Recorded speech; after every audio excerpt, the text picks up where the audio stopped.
სხვა პროექტებთან ერთად ფოთში სპორტული ინფრასტრუქტურის მშენებლობა რეაბილიტაცია აქტიურად მიმდინარეობს. მიზეზი ბოლო 3 წელიწადში სხვადასხვა მიმართულებით აქტიური ვარჯიშის მსურველთა რაოდენობის გაორმაგება. 24 სახეობიდან 20 უფასოა, მოქმედებს საშეღავათო პროგრამებიც. 2025-28 წლების სამთავრობო პროგრამაში მუნიციპალიტეტებში სპორტისა და ჯანსაღი ცხოვრების წესის მხარდაჭერის მიზნით გათვალისწინებულია 2 მილიარდი ლარის ღირებულების ახალი პროგრამა, რომლის ფარგლებშიც მრავალფუნქციური სპორტული ინფრასტრუქტურის მშენებლობა, რეაბილიტაციაა დაგეგმილი. პროექტი კი მოიცავს საფეხბურთო და სარაგბო მოედნების, საცურაო აუზებისა და სხვადასხვა სპორტის სახეობისთვის შესაბამისი დარბაზების მოწყობას. ფოთი ერთ-ერთი ქალაქია, სადაც სამთავრობო პროგრამით გათვალისწინებული ეს პროექტები ხორციელდება.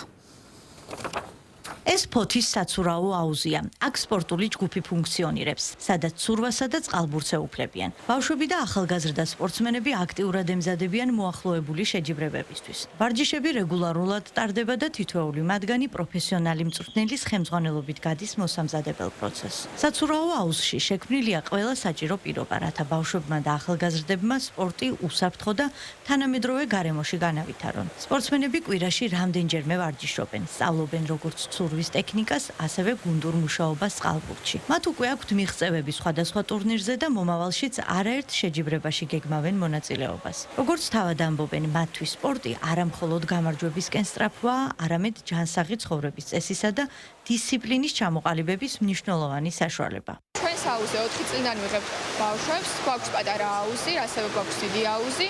რაც თავარია უკვე ჩამოყალიბდა სპორტული ჯგუფი და წყალბურთის ჯგუფი წყალიბდება და ახლა მომავალში გავალთ შეჯიბრებებზე. ცურვაში უკვე გავედით შეჯიბრზე, დაკავებული გვაქვს უკვე საეპრიზო ადგილები, ასევე ჩატარდა შიდა შეჯიბრი ერთი კვირის წინ ცურვაში და ესე მივდივართ წინ. საკალათო კლუბ ფოთი ირაოში დღეს ირიცხება 200-მდე მოზარდი, აქტიურად ვარჯიშობენ, ყავს შექმნილია ყველა ასაკის ჯგუფი, 18 წამდელებიდან დაწყებული 6 წლის ბავშვებიდან დამთავრებული, ასევე უფროსობის აქტიურობით ჩვენ შექმნით ქალთა გუნდი, ჩვენ ყავს 60-მდე გოგონა მოთამაშე, რომლებიც 6 წლიდან ჩვეულებრივად იღებენ სავარჯიშო ინვენტარს, ბურთებს და შეუძლიათ ვარჯიში. სულ რაღაც 2 დღის წინ ჩვენ ჩამოვედით საერთაშორისო ტურნირიდან, სადაც ვიღებდით მონაწილეობას 16 წამდელებს შორის. ჩვენ ვეთამაშეთ თურქეთის გუნდს, სომხეთის გუნდს. კალათბურთზე შემოსვლამ შემდეგ გადავწყვიტე, როცა ჩემი ძმა შემოვიდა და სახში გვიამბო თუ როგორი მეგობრული და სასიამოვნო გარემო იყო ჩვენს გუნდში. კალათბურთზე 4 წელია დავდივარ და ვარჯიშები ისევე სასიამოვნოა, როგორც 4 წლის პირველ ვარჯიშზე იყო. მე და ჩემი მეგობრები მივზდევთ ჯანსაღი ცხოვრების წესს. ფოთის იპოდრომზე ცხენოსნობას სხვადასხვა ასაკის 20 მოსწავლე ეუფლება. სასწავლო პროცესი რეგულარულად მიმდინარეობს და მას გამოცდილი ინსტრუქტორები უძღვებიან. ცოტა ხნის წინ გარემონტდა ცხენების სადგომი, გასახდელები და განახდა საჭირო ინვენტარი. მოწესრიგდა შიდა ტერიტორია და შეძენილი იქნა ახალი ცხენებიც.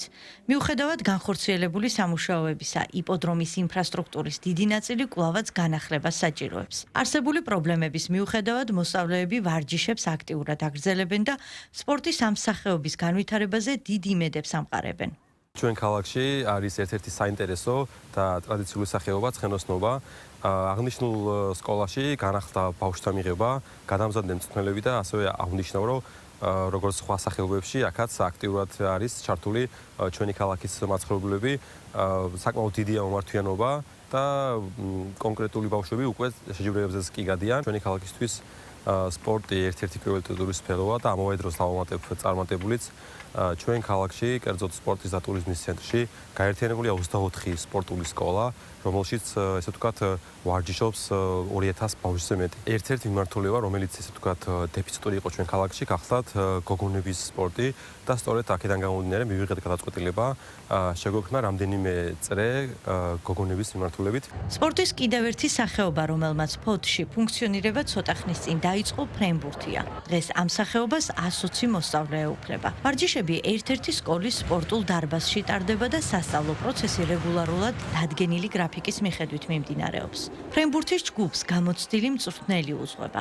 მისი განცხადებით განსაკუთრებით ყურადღება ეთმობა როგორც ტექნიკური უნარების განვითარებას, ასევე ფიზიკურ მომზადებასა და გუნდურ მუშაობას.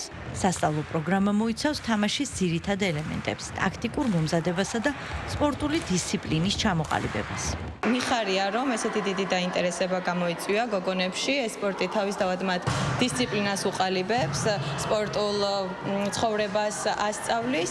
მე მადლობას ვუხდი ყველა იმ ადამიანს, ვინც მონაწილეობა მიიღო ამ სპორტის დაფუძნებაში, ფოთში და მოხარული ვიქნები თუ ეს სპორტი გაგრძელდება ესე თაობიდან თაობას გადაეცემა.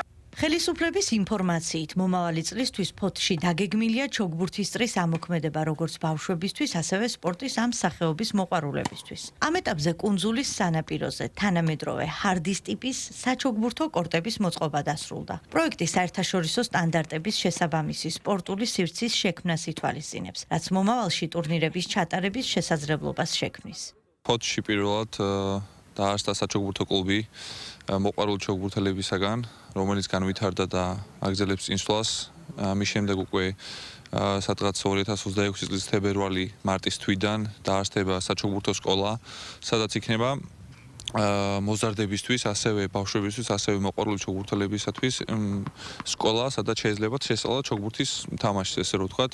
აქამდე არასდროს არ ყოფილა ესეთი სიტუაცია ფოთში, როცა ჩოგბურთის კორტები მით უმეტეს ესეთი დონის ჰქონოდეს. ბოლო 3 წელიწადში ფოთში სპორტით დაკავებულთა რაოდენობა გაორმაგდა და 2000 გადააჭარბა. ამჟამად მოქმედი 24 სახეობიდან 20 უფასოა. ყველა წრეში მოქმედებს წესი, რომელიც ითვალისწინებს სოციალურად დაუცველი ჯგუფების სრულ დაფინანსებას და შეღავათებს იმ ოჯახებისთვის, რომელთა რამდენიმე წევრიც არის ჩართული სპორტულ აქტივობებში.